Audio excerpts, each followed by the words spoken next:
하나님 말씀 요한계시록 2장 12절에서 17절 말씀입니다.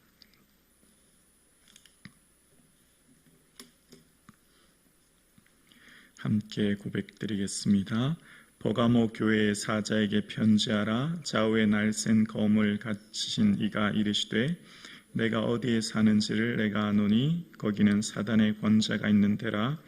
이가 내 이름을 굳게 잡아서 내 충성된 증인 안디바가 너희 가운데 곧 사단이 사는 곳에서 죽임을 당할 때에도 나를 믿는 믿음을 저버리지 아니하였도다.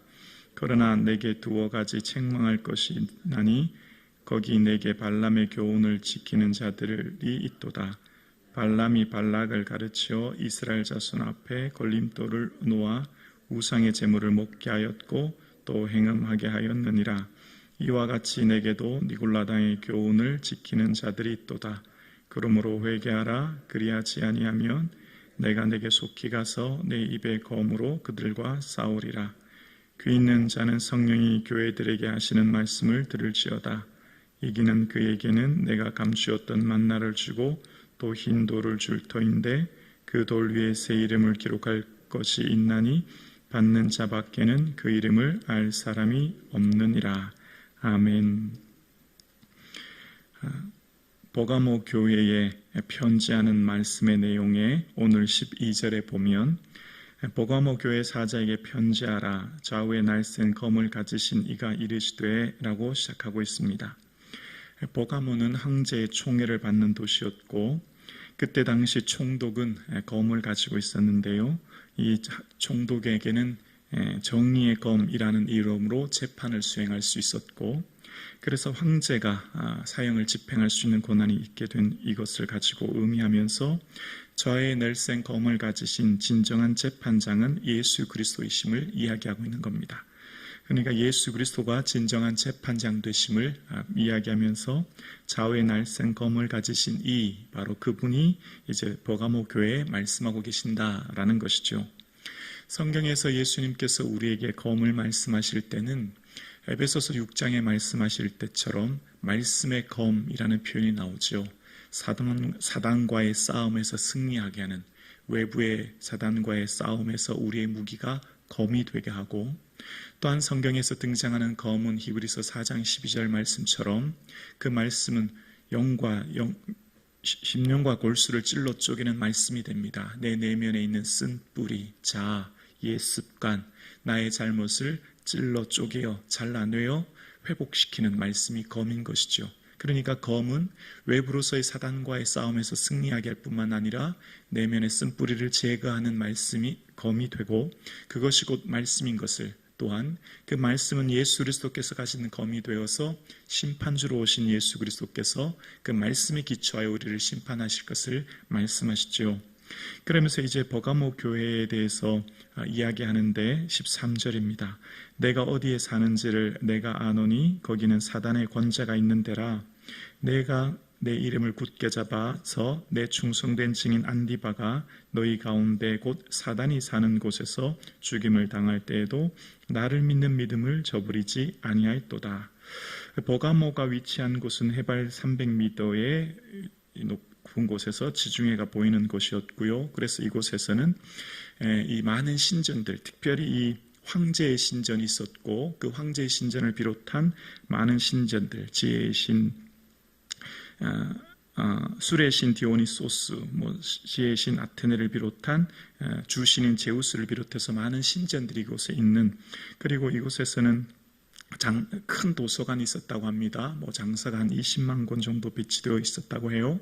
그때 당시 책들은 대부분 손으로 써야 직접 기록해야 되는 것 아닙니까? 그러니까 오늘날로 말하면 무슨 첨단 문화, 무슨 인터넷이 발달한 이런 것이라고 생각하면 되지 않을까요? 그리고 의학의 창시자는 갈레노스가 세운 병원이 있었다고 합니다. 그러니까 첨단 병원이 있었고, 우리로 말하면 오늘날 굉장히 좋은 도시, 첨단 병원이 있는 문화가 뛰어난 이런 도시라고 생각하면 좋을 것 같아요. 그러니까 그곳에서 정말 사람들이 살기는 참 좋은 도시죠. 사람들이 너무나 살기가 좋은 도시지만 그러나 반면 영적으로 바라보면 주님이 볼 때는 그곳은 황제를 숭배하는 도시였고 또 많은 신전이 있는 곳이었기 때문에 오늘 본문 13절에 이렇게 얘기합니다.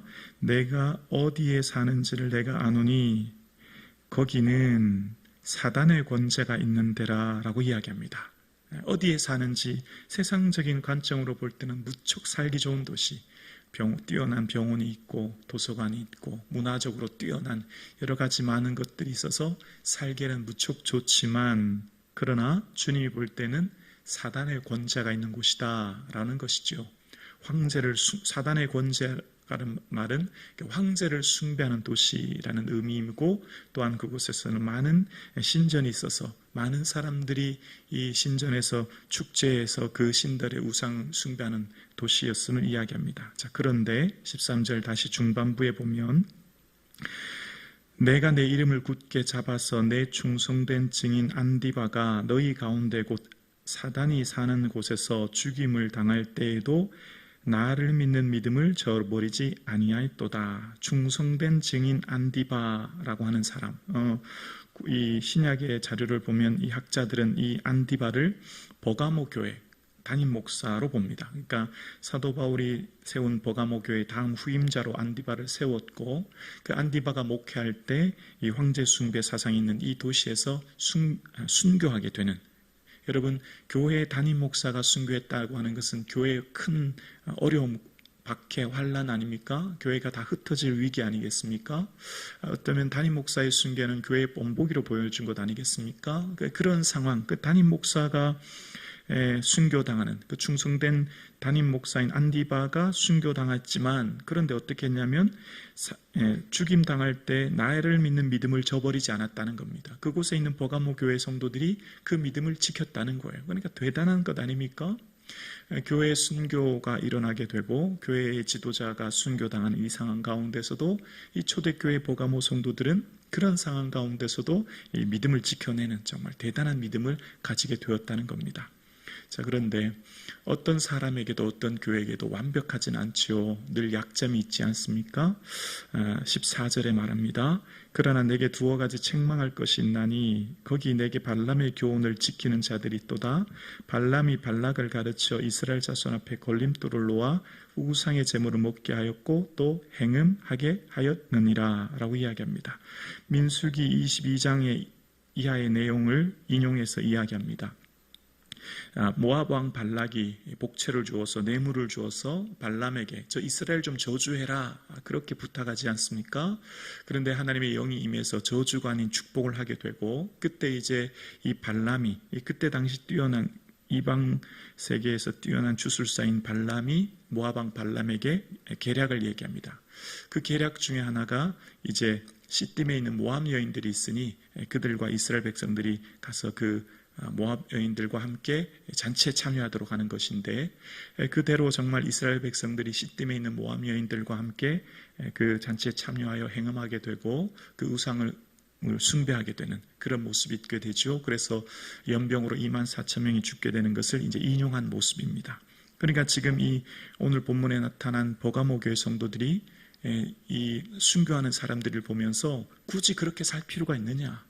우리가 목숨까지 바치면서 예수 믿을 필요가 있느냐라고 하면서 신앙에 타협하는 사람들이 생겼고 일부 성도들은 굳이 그렇게 믿음을 지킬 필요가 없다 생각하고 신전 축제에 참여하게 되고 신전의 우상의 제물을 먹게 되고 그들과 신전 축제에 행음하는 사람들과 함께 그 행음하게 되는 이런 모습이 나타나게 되는 것을 인해서 이제 탄식하게 되는 말씀을 이야기하시는 거예요. 15절 말씀도 이와 같이 내게도 니골라당의 교훈을 지키는 자들이 있도다. 여러분 지난 시간에 에베소 교회는 니골라당의 행위를 미워했다, 거부했는데 근데 이번에는 니골라당의 교훈을 지켰다라는 겁니다. 영지주의 이단인 니골라당은 이 육체의 쾌락을 허용해도 된다, 이 땅을 사는 동안 육체의 쾌락을 마음껏 즐겨야 된다, 그런 류의 이단이었는데 그 이단, 그러니까 발람의 교훈과 니골라당의 교훈은 같은 성상에 있는 것이죠.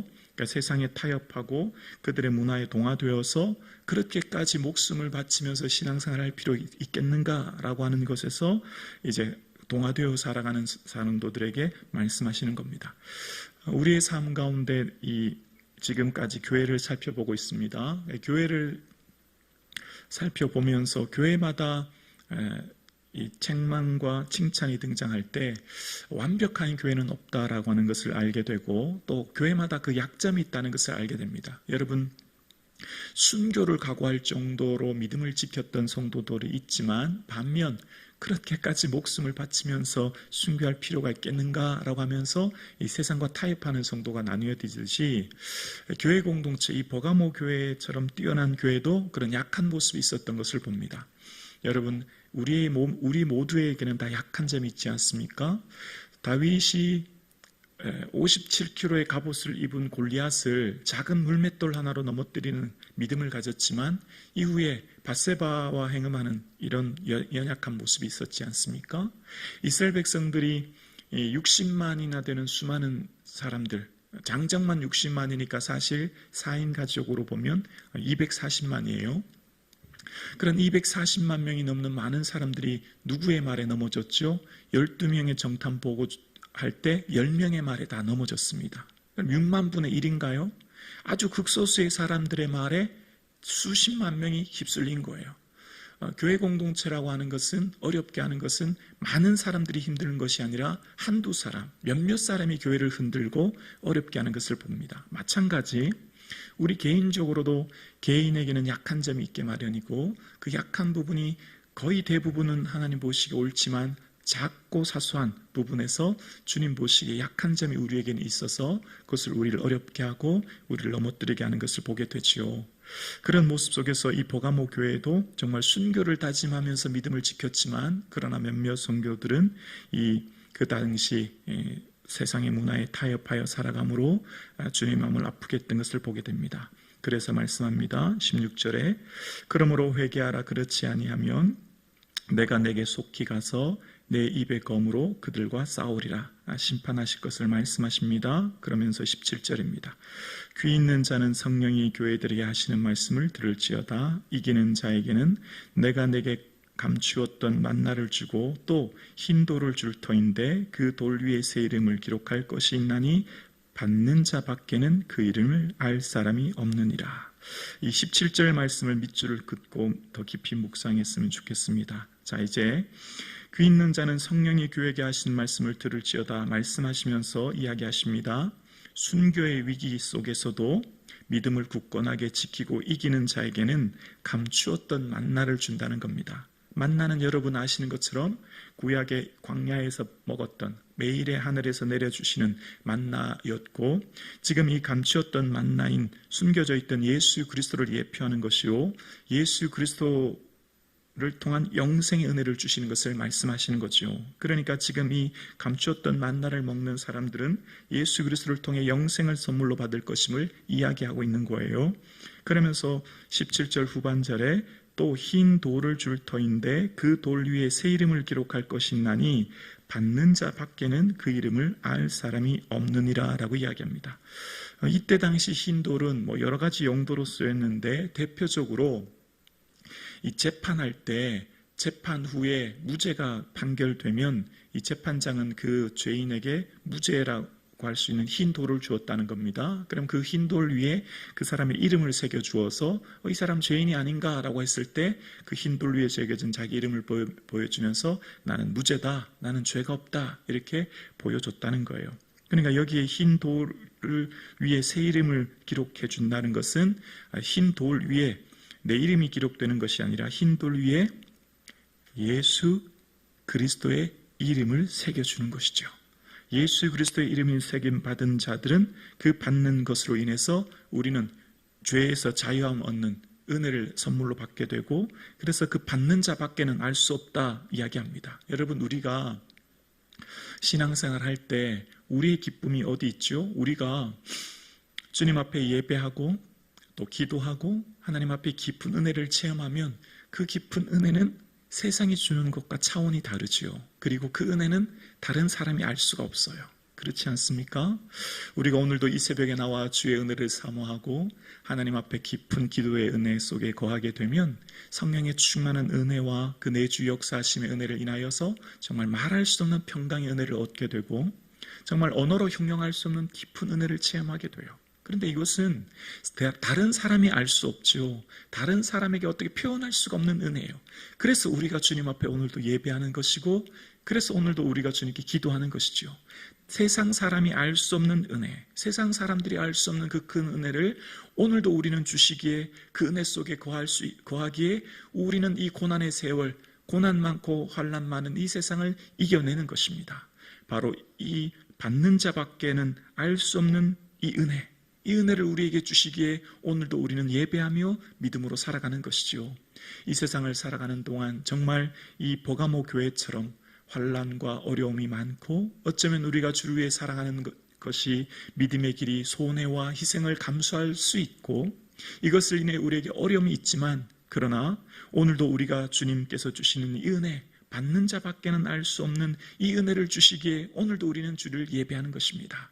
사랑하는 성도님, 이 세상 살아가는 동안 때로는 환난과 고난이 많고, 세상 사람 모두가 다 좀 더 편하게 신앙생활하자, 뭐 그렇게까지 신앙생활 필요 있는가, 그냥 예수 믿으면 되지라고 하는 이 적당한 안일주의에 빠져있는 이 시대 속에, 그럼에도 불구하고 이 새벽을 지키고, 그럼에도 불구하고 거룩한 손을 들어 가정과 교회와 민족을 위해 기도하는 여러분의 삶에 하나님께서는, 주 예수 그리스도께서는 받는 자밖에는 알 수 없는 그 크신 은혜를 우리에게 허락해 주실 줄로 믿습니다.